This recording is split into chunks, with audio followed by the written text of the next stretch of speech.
tried very hard to make money as a painter, but I started a family very early and felt really stupid going into my studio and not being able to have a good day painting and coming out with something that could help us make some money. Just wasn't enough for me. And so I started to change my chip and think I need to be more commercial more quickly. What does it really take to build a premium brand without outside investment, fast growth, or shortcuts? Today on All About Business, I'm joined by Penelope Chilvers, founder of the footwear brand that bears her name. Over the past 25 years, Penelope has built a business rooted in craftsmanship, ethical production, and long-term relationships with artisans in Spain, all while staying deeply hands-on as a designer and creative leader. We'll explore what sustainable growth really looks like, the realities of slow fashion, and how to turn craft into a lasting business. They sold out in a day, 10 pairs. Then I was back on the plane down to see my artisan in Andalusia and asking him to make more. So you knew you were onto something here? I don't think I did. I never knew that I was starting a business at the time. I just thought I was making ends meet. I didn't even have an order book. I wasn't sure whether I would take any orders.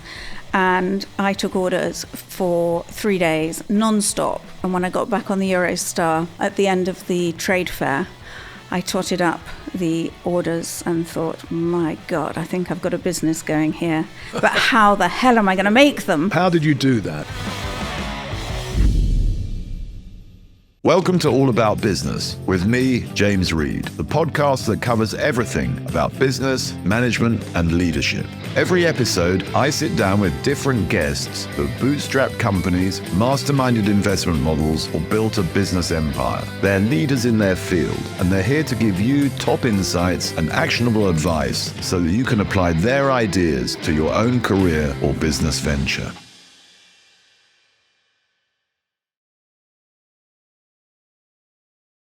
Today on All About Business, I'm really delighted to welcome Penelope Chilvers.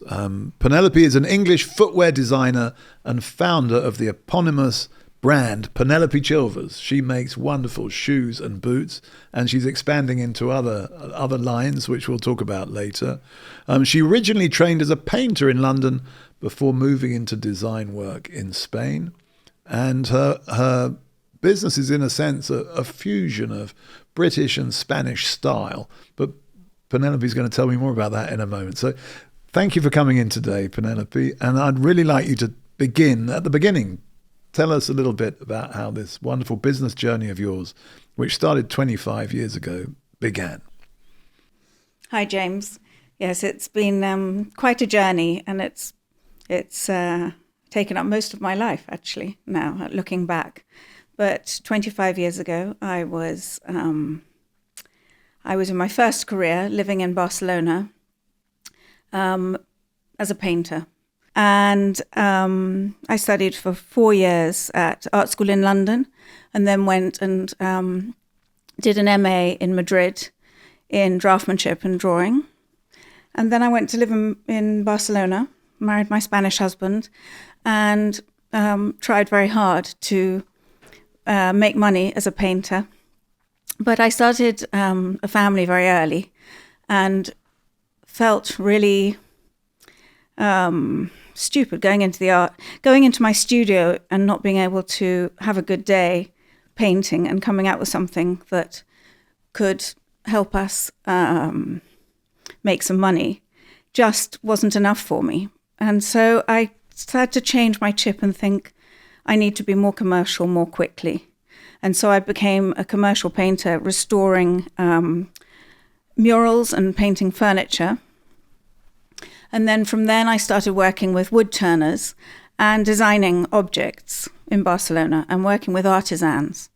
And I think that was probably the beginning of my career as a footwear designer, working with artisans, because I really got very passionate about working with craft, people who make things.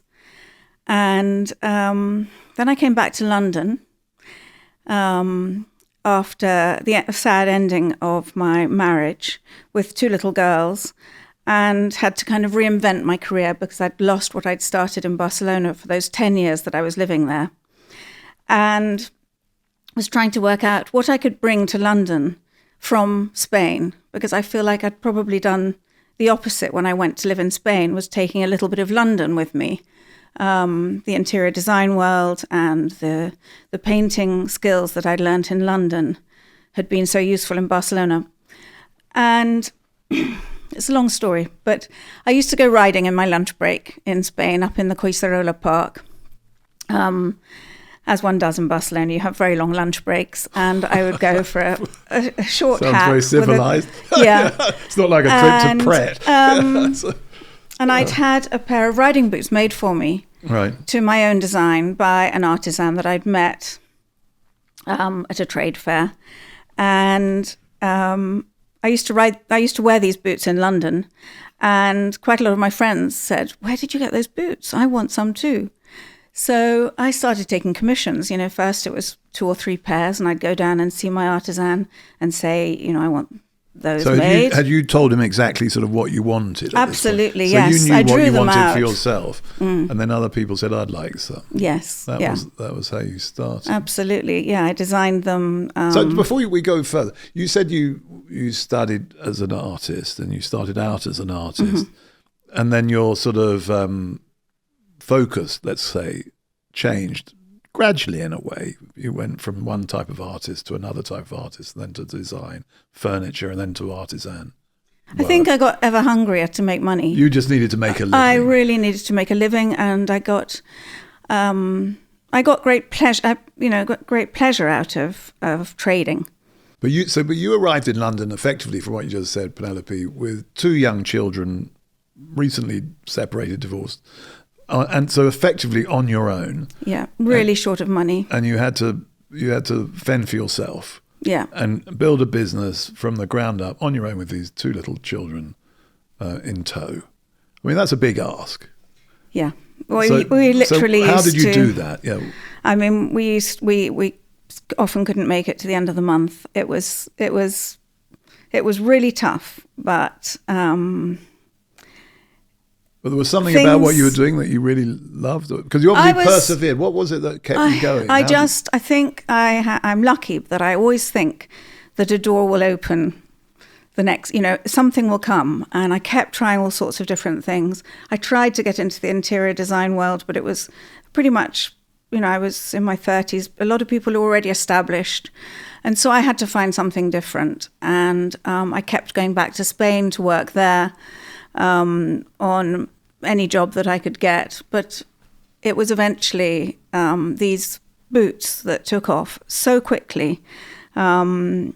In my first 6 months, I sold 100 pairs to the Cross. There was an absolute craze in Notting Hill Gate. The Cross is a very posh shop in Notting Hill Gate. It is, yes. And I sold kind of 5 pairs. They sold out in a day, 10 pairs. Then I was back on the plane down to see my artisan in Andalusia and asking him to make more. So you knew you were onto something here? I don't think I did, no, because I didn't go to business school. I was trained as an artist. I don't think I did. I never knew that I was starting a business at the time. What did you think you were doing? I just thought I was making ends meet. What I was selling, I was putting back into the business. And if I made a promise to someone that I would deliver, I would damn well deliver. And the same happened when I started trading. In my first year, I went to Paris Fashion Week with a tiny collection. I started enlarging the collection from the first style into different other styles that friends would ask me to make. They'd say, "I really like that boot, but I'd love it in navy suede," or "Could you do it in an ankle boot?" or "Could you do something else?" And because I'm so creative and I love making things, of course that got my creative juices going, and I would dream up collections. And I once went to Paris. The first time I went to Paris, I went with a collection of 6 boots, and I planted them on the table in front of me. I didn't even have an order book. I wasn't sure whether I would take any orders. And I took orders for 3 days, non-stop. And when I got back on the Eurostar at the end of the trade fair, I totted up the orders and thought, my God, I think I've got a business going here. But how the hell am I going to make them? To ask a crass question, how much was the order book? It was, well, for those days, it was big. I think it was probably about £30,000 worth of. So yeah, definitely, you've got a business of wholesale product, and only one man making them. Right. And he disappeared. He was he was frightened off by this, was he? He was absolutely terrified, and he said, "You know, you've just become so greedy since you've started working in London." And I said, "It's not greed, it's need. It's an expensive city, and if you want this business, you find a way to make them." And did he, or did you have to find someone else? No, he went off wild boar hunting and we didn't have mobile phones in those days. He just disappeared off into the wilderness. So that's not very helpful. No. So you've got to fulfill all these orders. Yeah, but I was determined. And so eventually I found some school friends of his that had a small factory. Right. You'd probably call it a workshop in industry standards. But they have been working for me now for 20 years. So you fairly early on you found your production partner. And we've grown together. What if doing good was the smartest business move you'll ever make? I'm James Reed, CEO of Reed.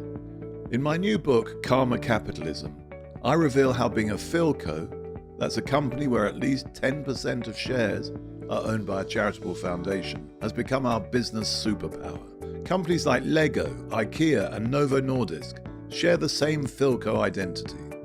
These businesses last longer, inspire loyalty, and make a bigger impact on society.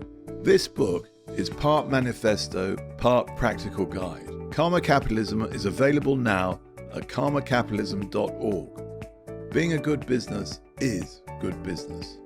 Listening to you though, we had a jewelry designer called Kiki McDonough on our podcast a while ago, and she said that her first collection was very much aimed at friends, and her advice to people starting out was, you make something you think your friends will like and buy, and if you can do that, then you can then grow from there.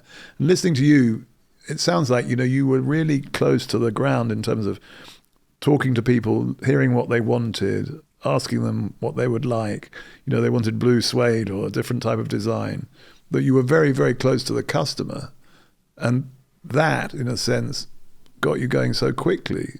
And would you say that's a lesson for someone starting? You still feel that? I still feel that. I still feel I'm very close to the customer. How do you achieve that now? Because obviously the business has grown, and you've got shops and... Well, being the founder, everybody talks to me about their feet right. and what they'd like. And if I go to a party, people normally talk to me about their feet, or the latest style that they've just seen that I've made, or the colour that they think is so on trend and beautiful at the moment. Or and I also like spending time in my shops. I love it when I go there. How many shops do you have now?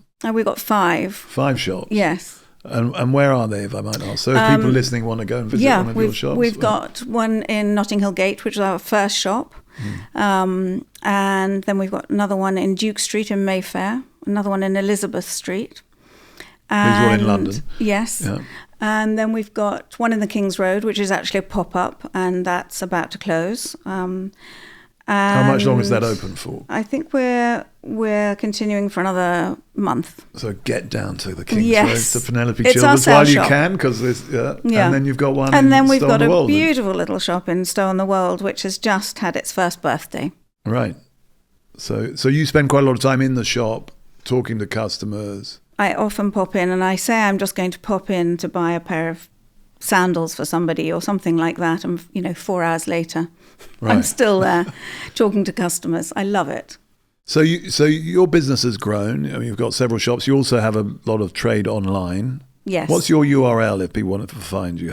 What's your PenelopeChilvers.com. PenelopeChilvers.com. And most of our business is done on our website. The stores are a small part of our business. And you sell around the world, I imagine. Yes, we wholesale all over the world. Yeah. Mostly to America. So at the moment. I mean, for people who don't know your brand, I would describe it as high end. They're very good quality luxury, I suppose, shoes and boots. Is that fair? Is that how you would describe them? Yes. I mean, they're not cheap, are they? They're not. Sort of No, they're premium not. price. But actually, they're incredibly good value. Why are they incredibly good value? Because I'm a stickler for really good quality. We still make in the factories that I visit very often, and if it's not me, it's somebody else from my team. So we know everything about how the product is made. So there are no surprises. Making footwear is a fine art, and and I don't cut any corners. So I've stuck to my guns on that, on quality. When I've been offered, cheaper, better, faster products or production in places like China, I have said no, because I've been very loyal to the people that I've been working with, who really taught me my trade. So these are the same people for 20 years. They're based in Catalonia. Actually, they're not in Catalonia. They're in Murcia, Alicante, which is Valencia, and Andalusia. I can't pronounce those places like you can. Yeah. But in different parts of Spain. But you've really stuck to that Spanish. Yeah, artisanal. I have, because I've learned everything, and I've learned everything through them. And in different factories, things are done differently. So yes. And these people they've got it in their blood. They're shoe dogs. I've become one too. We've got it in our blood. We've been working in the shoe world for, they've been working in the shoe world for 3 or 4 generations. So what's it take? So you're very strong on quality. You've really just stressed that.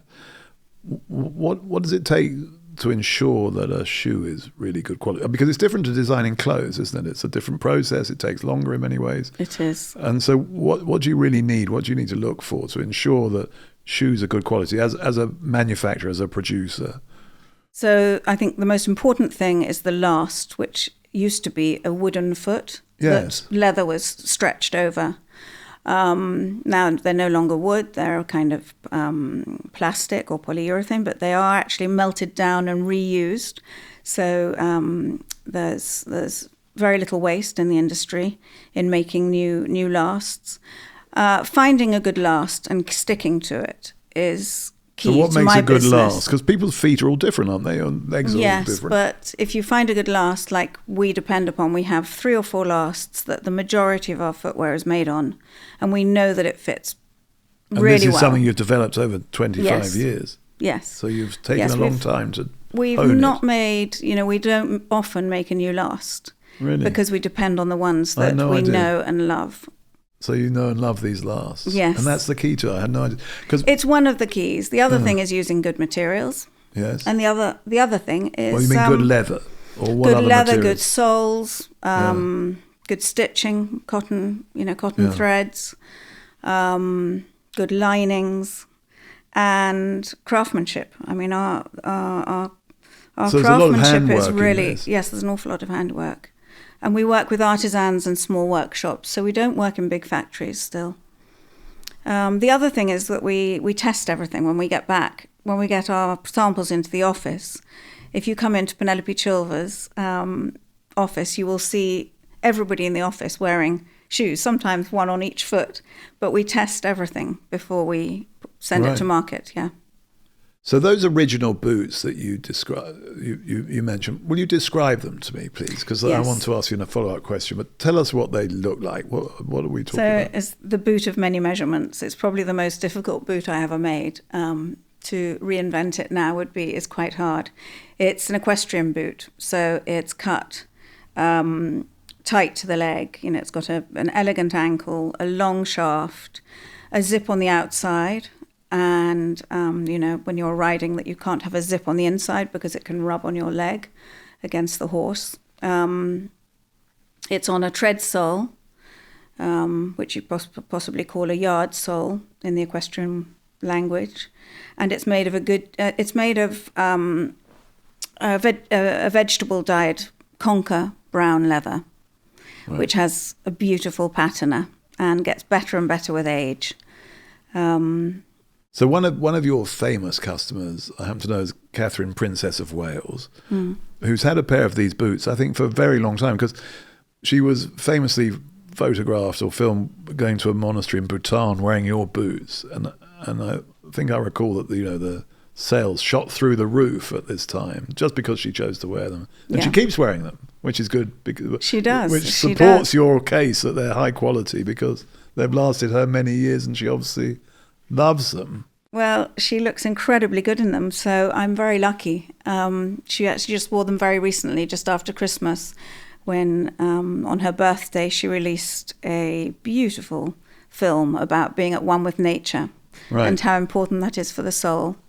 And she was wearing our boots again. So I shouldn't make jokes about souls at this point, but so that works. So she loves your. She's a loyal customer. Yeah, and I mean what's striking for me about that is how important that can be for business. How the endorsement of someone well-known, famous celebrity can really help sales. Because I'm often saying I think celebrities should be mindful of that and help small artisans, new businesses more by wearing things, showing things, and she's been a great advocate just through loving the boots. By the way, really authentically loving the boots, and she wears. They're an outdoor boot. They've got a purpose. They're a very purposeful design. They're a great walking boot, and so she's had these at least 10 years, I think. At least. Yeah, so they're durable. Yes. Well, so good boots. I do believe in making footwear that lasts a lifetime. Lifetime. And that boot construction, which we use in 3 of our workshops, is called the Goodyear Welt. And that was, if it was in England, it was a Victorian piece of machinery that it's a double stitch sole so that you can take the sole off, the heel and sole off, and then re-sole. And it's probably the best construction there is, and it's the most expensive as well. Right. But there's a sort of message here. It's worth spending some money on your footwear because it can last forever if you get the right things. Absolutely, and if you care for them. Yeah, and they're comfortable to wear. Our customers really know how to care for their boots, because you know what our best-selling product is? No. Polish. Oh, right. Shoe polish. Isn't that extraordinary? That's your best-selling product. Sad price-wise. That was but good. Wonderful that people know how to look after their shoes. Yeah, well, they obviously love them. It's not something we even push. We very rarely... we should talk about it more. I should give more demonstrations on how to... care for your shoes. Yeah. So when you started the business, Penelope, you had 2 young girls. I believe that both your daughters now work with you in the business. So they sort of literally grew up with it. Talk me through that journey. Because it feels to me more of a family enterprise now, if they're sort of supporting you in different ways. Well, we've got 50 employees. Right. 2 of them happen to be my daughters. So I wouldn't call it a family business exactly. I have an MD, and we have a structure, like any good business, well-run business. And both my daughters came into the business at different times and for different reasons. But I think it is to do with feeling innately knowledgeable and passionate about a business through growing up with it and listening to me on the phone at home. I used to work at home a lot when the children were little. So perhaps it was that got them interested in coming into the business. But they also both happen to be very artistic, and they've been a great inspiration to me as well in style and design. So that sounds to me entirely positive from everyone's point of view. Absolutely, but yes. You sort of hesitated to call it a family business. You don't like that description, or you don't feel that's... I think, no, I love the idea of a family business, and I think it probably looks like we're a family business from the outside, but as I say, I think a family business means that that it's owned by the family. Right. So your business is more sort of widely owned. Yes, I have investors, yeah. Yeah. Yeah. Let's go into that. So you started off very much on your own with small children, but then you've grown the business and you've been able to do that recently through in raising funds from investors. Yeah. How did you find that experience? What would you advise to others seeking to sort of do similar? I'm not sure if I could give advice on that, but certainly if I'd had a different kind of training, I would have thought about where I was going to be in 3 years' time at the beginning and made sure I had the funds to do it. And I didn't. I think it was much more a matter of just feeling lucky every day that I could pay myself to do something that I really love to do. And I like to stay in that position as the creative director. Yeah.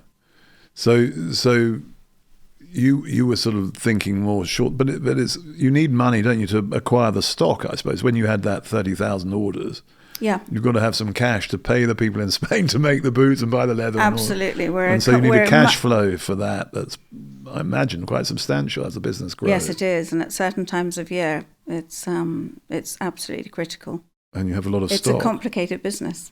Yeah. So wholesale, retail, production. Yeah. So how as you've grown, have you found support for that? How have you hired people? What did you look for?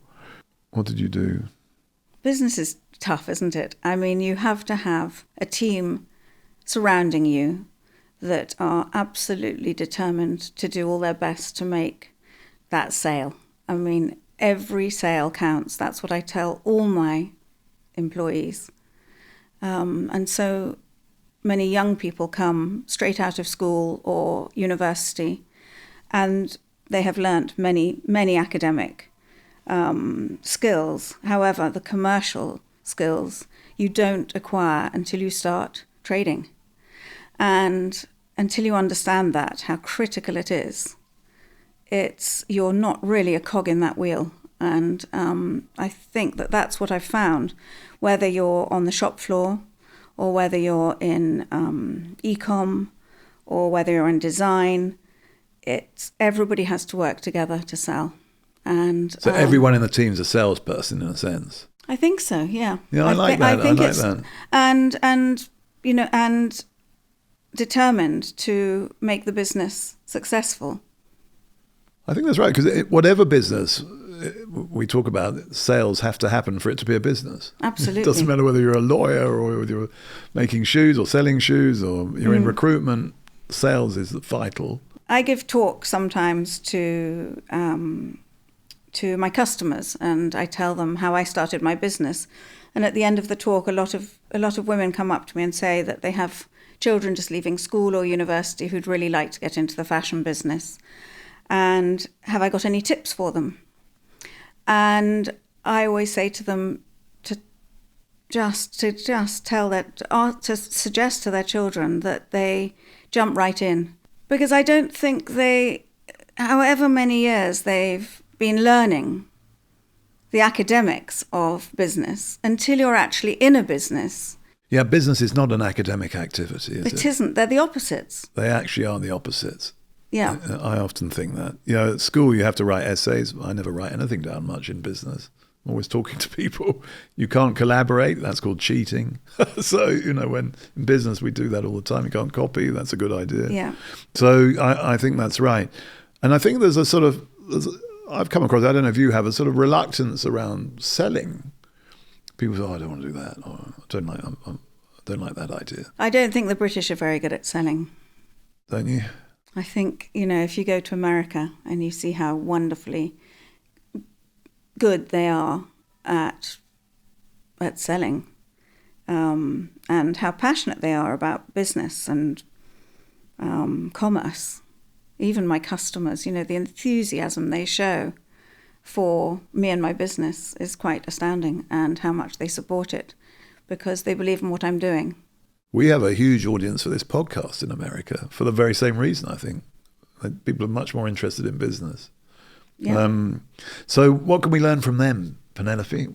What should British businesses and British business people be doing more of? I think they're very articulate, the Americans. I think they have a passion for business and work, and a good work ethic. And I think we can learn that from them. So do you go there a lot? Do you go there to sell and yourself? We're actually in Texas at the moment. We have a new showroom there. So we're selling the autumn-winter collection there at the moment. You're selling riding boots to Texans. I'm looking I like that. forward. That's a Coles to Newcastle. Absolutely. Excellent. We do. Yeah. We do. How's our that cowboy going? boots are our best-selling boots throughout the US, and they have been for many years. Right. They're well known for being, I think, incredibly comfortable and lightweight compared to the Mexican or Spanish, or American-made cowboy boots. So yours are lighter and Yes. more stylish. You don't need to run them over with a truck before wearing them to soften them. Oh, right. Okay. Well, that's a good selling point. So are you hoping to expand more in America? Is that part of your plan for the future? Yes, we are. I mean, we've been... Would you open a shop there or... I don't think we'll do that at the moment. Things are too much up in the air, aren't they? And that would be a very expensive thing to do. But through wholesale and Nordstrom, who are our main stockist in the US, Right. and they sell throughout the US through Nordstrom. They're a fantastic partner for us. So it's a very big market, though, isn't it? So Yes. we had Johnny Bowden on the podcast, and he was opening his first shop in Atlanta. I haven't had any feedback. It's probably open now, but that might be an Wonderful. outlet for you. You should see if you can put some of your boots in. So as I understand it, Penelope, you're sort of widening your range, and you've started to introduce clothes as well as other accessories. This is a change in strategy. Could you explain why you're doing this? Yeah. Yes, and we've run the numbers many, many times over the last 2 years. We've been thinking about product and how to expand the range. And I think we've got our footwear down to a really wonderful place at the moment of a kind of, we have so many what we call our icons. We have some great iconic styles that we've been selling year in, year out for many, many years. And they're still growing as pieces. And then we bring in new products in the footwear. But we felt that we thought it was a good plan to sell more products to the same customer. As you know, acquiring new customers is difficult and expensive. And with the state of the world at the moment, there's so much unknown about stability in economies around the world. It's ever changing. And so we thought that if there's one sure thing, we've got a very loyal customer at Penelope Chilvers. So to be able to offer them something above the knee instead of just below it was a good plan. And as I say, we've run the numbers many times over to see how we could do that. And we're now in our second season of producing clothing. So what sort of items, what sort of clothing is it you're focusing on? In the winter, we'll be focusing on outerwear to go with our outdoor boots and party wear to go with our party shoes. Basically, what I've started designing is full looks head to toe, starting with the feet. So a very unusual way to design. Ground up. Yeah. So I know ground up and above the knee. I know how our customers wear our shoes. So I know the kind of customer that buys a party shoe from us, and I probably know what kind of dress she might like to wear with it, or what jacket she might like to wear with our inclement boots, which are our best-selling waterproof long tassel boots, like the ones that we were talking about earlier that Catherine wears. So I'm really enjoying this stage. It's absolutely fantastic for me as a creative to be able to think about the full outfit from, That's a big toe deal. to head. Yeah, toe to head. That's a big deal, though, having a whole new range of that. I mean, that's a big investment, isn't it? It absolutely is. I mean, how many different sort of outfits or items Well, we're are you starting looking very at? small. Yeah. Starting very small, and What's it's very a bit small? like starting the business again. What's very small? Yeah, what do you mean by that? Well, in SKUs, so we have probably 120 SKUs a season in our footwear, and in our clothing we have started with, in the first season I think we had 30, and we'll So go you up to 60. 30 different items. Yes. Is that what you mean by SKU? Yes, different items. Right. And so you've started selling clothing. We have. And it's been very successful. Do you have some, excellent. What have been the best-selling clothing items? The equivalent of the tassel boot. I'm wearing a shearling gilet at the moment, which I've called the Incredible gilet because it is the same as our Incredible boots in that it's got a trim, a woven trim around the outside, just like our Incredible boots. And then it's shearling on the inside, just like our Incredible boots, which are our best-selling so it's very comfortable. Snow boots. It's very comfortable. And warm at this time of year. And warm. And can be, bought by the same person. Yeah. So having things that match your boots is quite clever. Well, it's a design. It's they're nice tram lines to work with them. Yeah.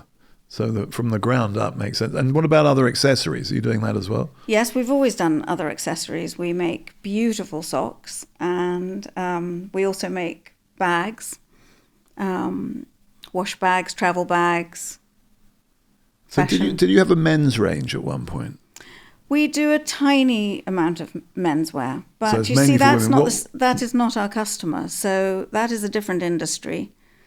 What do you do in menswear? And the only thing we do for men is our unisex styles, because I like to think that women can also wear them if they have size 43, 44 feet. Yeah. So it's an area that I love and I'm very passionate about. And if I have my way, I would introduce more menswear. However, I have a very, very good merchandising team who persuade me not to. Or dissuade me. Right. Well, I suppose it's good to know who your customers are. Absolutely. And to give them the best yes. service and products that you can. And if it goes too wide, that might absolutely yes might suffer as a consequence. Yeah, I mean, I look at the numbers every single day of what's selling, and so you said you had some sort of iconic products that year in, year out. How many would you put in that category? We have about 12. 12. 6 at the moment we've identified 6 in the summer and 6 in the winter.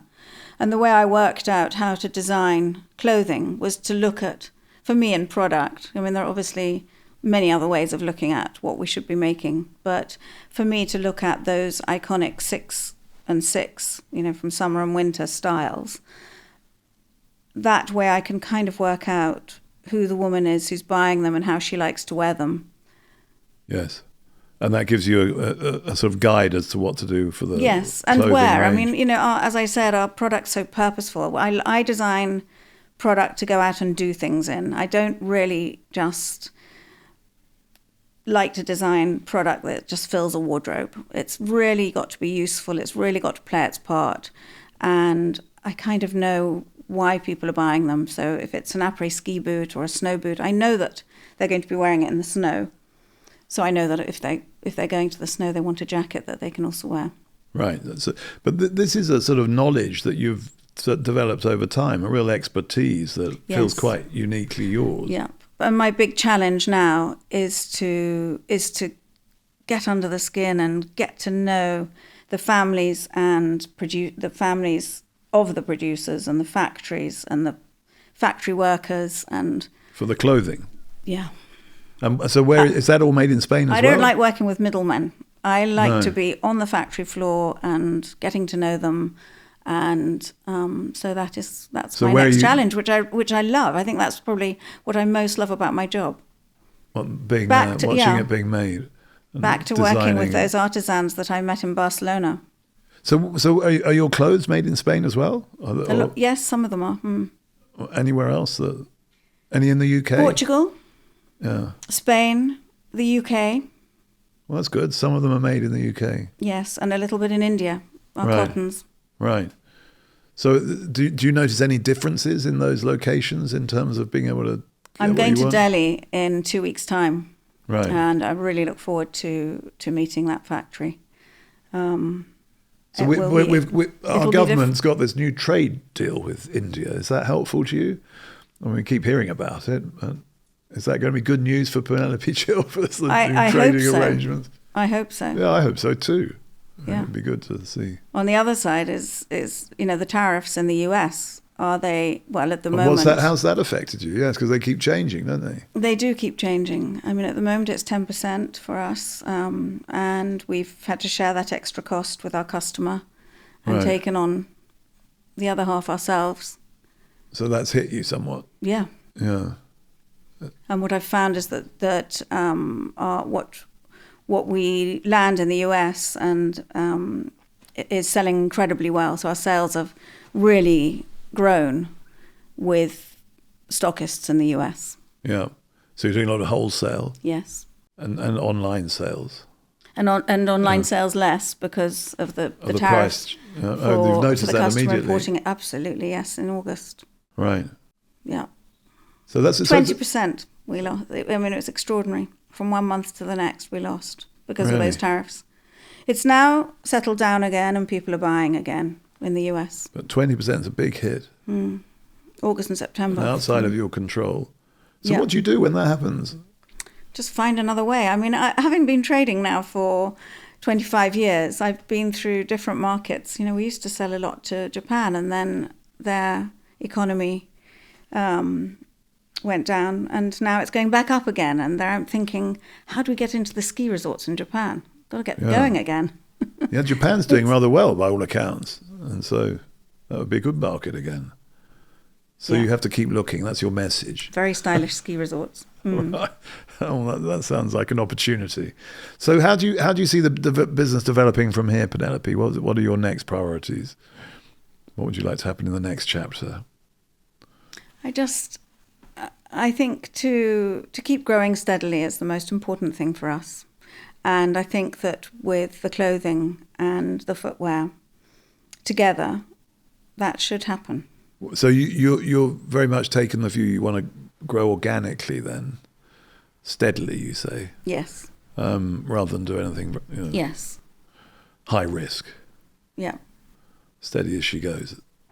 And that's been a good strategy for you. It really has, yes. Yeah. And you would have recommend that to others who start out in your world? I don't think I'm the right person to give advice to others on how to grow necessarily. Everybody does it differently and has different amount of money to spend and different training. Yeah. For me, but this has worked for you. For me, it's been really good and really grounding. To learn my trade from the beginning to where I am now as a footwear designer. I feel like I've been through thick and thin with it, but I really know it now so well. Yeah, that phrase you use, learn my trade, there's something very sort of true about that. And I mean, it sounds quite sort of old-fashioned, but it's as true now as it ever was. I'm in an industry. And but we all have to learn our trade. I mean, all trades are different. It's a very small trade as well. It's very small. Sorry, it's a small world, the footwear industry. I think that's true of a lot of businesses. So many people fail in it. Right. Many people. There are so many. It's such a difficult one. So why do they fail, do you think? I think it's complicated making footwear. They don't have the right lasts. They don't have the right last. They don't have the right people to make them. They haven't. I think probably what I've learnt most about. I think probably what I've got over my competitors is possibly these relationships that I've got with the people who make things for me. I mean, one, I speak fluent Spanish and live in London, so that's a huge advantage. But What do you mean living in London? I've nurtured those relationships. Why is living in London a huge advantage? Because it's over the years it's been a good place to trade from. It's a lot of business, strong economy, a lot of business. Yeah, and that connection with Spain is very well established. Yes. Yeah. But I've nurtured those businesses over the years, and they look after us. So I can ask anything of them, and we've done so much together. I mean, I've even been on pilgrimages with them, right? And been christened into the brotherhood, right? or sisterhood, right? And I'm hoping to what do you say? Apply for a prize for bringing industry to Spain. from outside Spain. Right. I've done a lot for the footwear world in Spain. I bet you have. Well, they should award you that. I hope so. Prize, I'm going to apply this year. Yeah, well, I hope someone out there's listening and will put you forward. Well, I think that's clearly. So, what I'm hearing though is the importance and the respect you show for your suppliers. You know, lots of people sort of, I feel, you see suppliers in a sort of quite transactional way, and you know, treat them like widgets and try and push the price down. And you've got a different kind of relationship which has served you really well, which is basically a partnership. You trust them, they trust you. You have to, because, you know, so many things can happen in a long relationship. I mean, at times my factories have been in trouble financially, and at times we've been in trouble financially, and we understand that. It is a partnership. Yeah. And that's why I'm a key customer of theirs, and they are absolutely key. They are partners in my business. It's interesting, you know, my business career. They deliver late, you know, it's lost business for everybody. No, it's not good. No, it's so important that you can trust each other. But, you know, in my business career, I've observed, you know, some clients we've really partnered with, and others have preferred a sort of master-servant relationship, which I never like much, because I don't think it's as creative or productive as the type of relationship you describe, where you can keep improving together and come up with better results for everybody. Yeah, no, it's a codependence. Yeah, I think that's a really smart message that is useful for any business to pick up. Do you? Treat your suppliers properly, form a partnership with them, and you'll do better than if you don't. Absolutely. Otherwise, somebody else will get in there and take, you know. Yeah. I've been in my factory sometimes drawing up in the top room above the office in one of my factories, and I go there and actually sit down and draw out everything that I want to do there, and then we'll make samples. Sometimes we'll start the samples when I'm there and finish them the next day. Anyway, I've been in that room drawing away and heard people coming into the factory office and saying, "I've heard this is where Penelope Chilvers makes her shoes, and we'd like you to make them for us." And they've come in with Oh, these are competitors. Maybe not even competitors, but would-be competitors. Yeah. And the factory owners, you know, said, "Well, she's upstairs. Do you want to speak to her?" And they go, "Actually, maybe not," and scuttled out. So that's good. So they've got your back. You know, if you don't, if you don't give a factory good business, then they'll get it somewhere else. So it's. Is it? I mean, you are in the world of fashion, which is famously sort of unpredictable.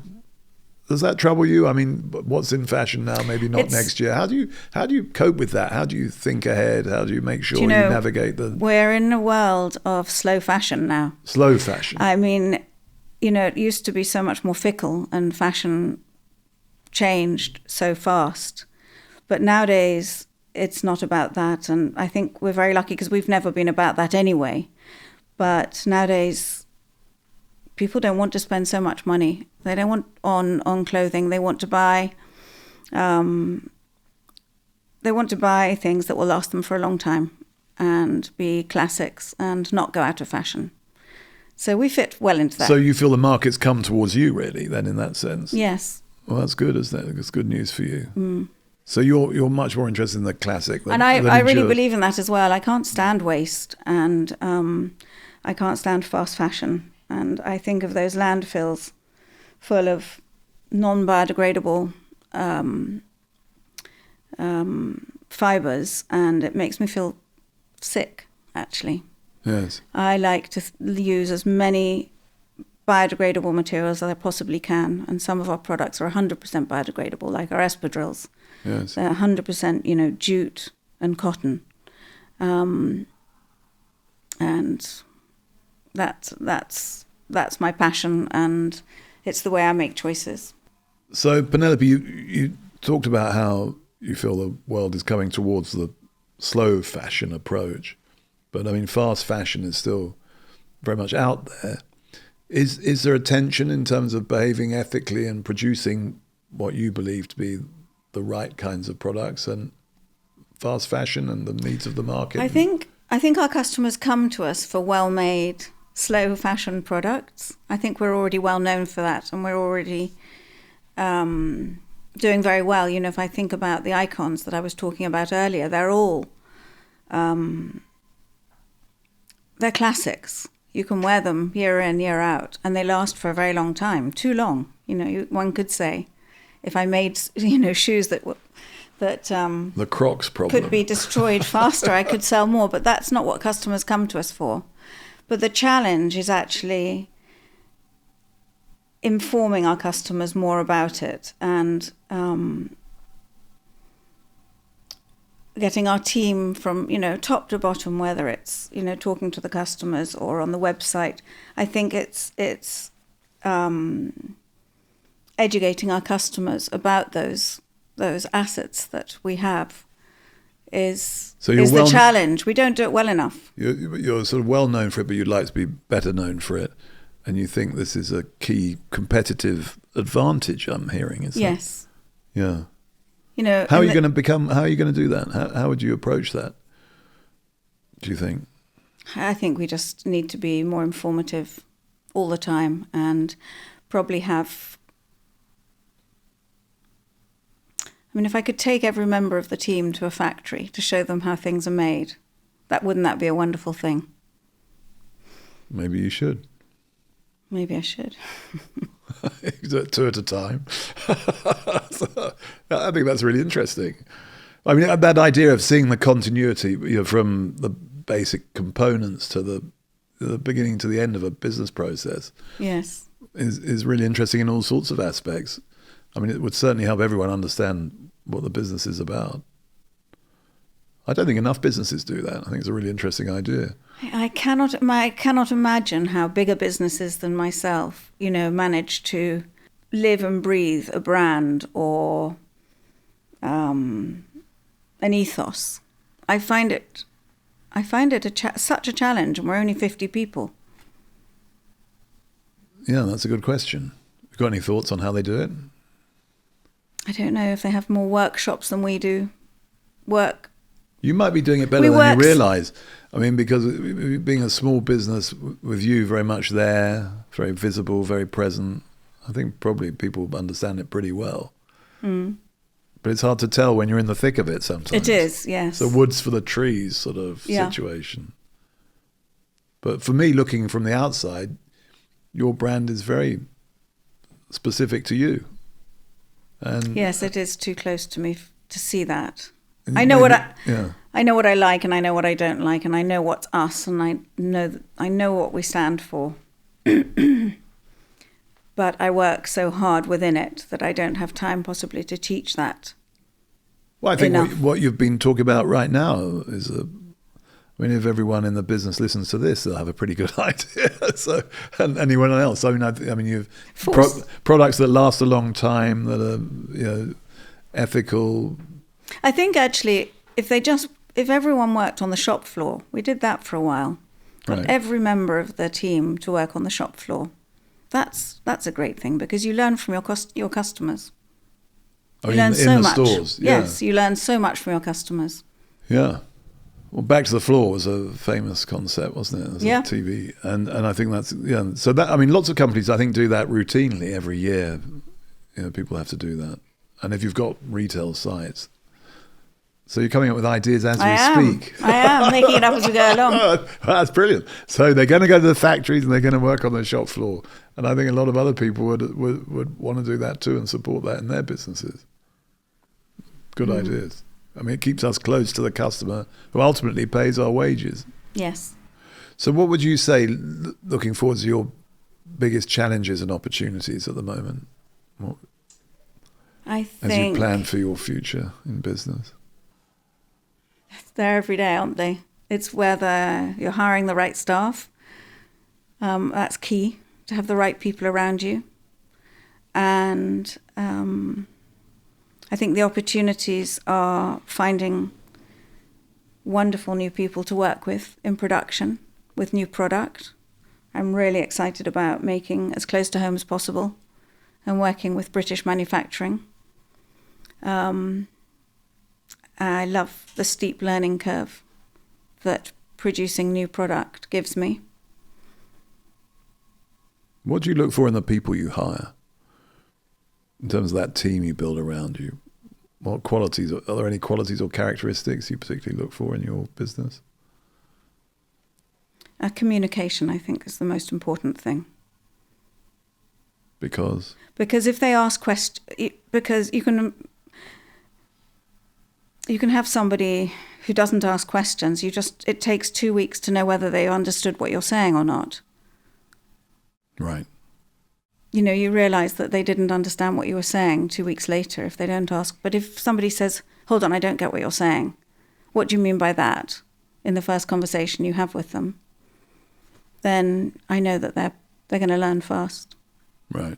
So curiosity around. Curiosity, yes. Communication. Well, I would agree. People are the beginning and end of all businesses. If you want to build something successfully, finding the right people, I would say that, wouldn't I, as a recruiter, is absolutely critical. I believe that fundamentally. Mm-hmm. Penelope, I'm sorry that I haven't got any of your shoes on. Being a man, they don't fit me. But I wish you continued success with your wonderful business. I'd like to ask you just a couple of questions at the end that I ask everyone who comes on my podcast. The first is because at Reed we love Mondays, Penelope. Yes. What is it that gets you up on a Monday morning? My creativity. I wake up every day full of ideas and creativity. I love my work so much. So I love Mondays too. So you just want to get going. I love the sound of that. And then lastly, where do you see yourself in 5 years' time?